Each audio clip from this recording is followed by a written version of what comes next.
এমনকি আল্লাহ আমাদেরকে এত মর্যাদা দিয়েছে, ইসলাম ধর্ম গ্রহণ করার ক্ষেত্রে আল্লাহ কোনো জোর জবরদস্তি করে নাই। লা ইকরাহা ফিদ্দিন, দ্বীনের ভেতরে জোর জবরদস্তি আছে?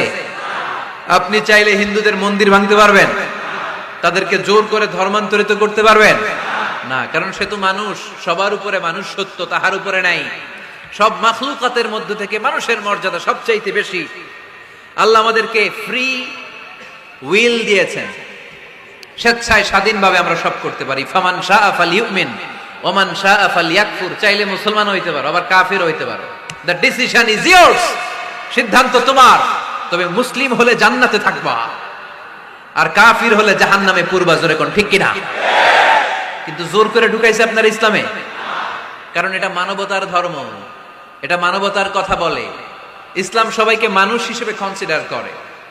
বিষ্ণু ঈসা ইসলাম একবার একটা লাশ দেখে সাহাবীদের সাথে বসা, বিশ্বনবী হুট করে দাঁড়িয়ে গেলেন। কি করলেন? সাহাবারা বললেন, ইয়া রাসূলুল্লাহ ইন্নাহু ইয়াহুদি, এটা তো ইহুদির লাশ। আপনি দাঁড়ালেন যে, এটা কার লাশ? আপনি দাঁড়ালেন কেন? বিশ্বনবী বললেন, আওয়ালাইসাত নাফসান, এটা কি মানুষ না? ইহুদি কি মানুষ না? আরে আমি তো ইহুদি, খ্রিস্টান, মুসলিম ওগুলো দেখা দাঁড়াই নাই।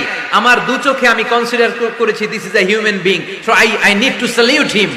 এটা মানুষ, এটা মানব। আমি মানব জাতিকে দাঁড়িয়ে স্যালিউট করেছি। চিল্লায় বলো ঠিক কিনা? বিশ্বনবী দু চোখ দিয়ে মানুষ দেখতেন, আস্তিক না।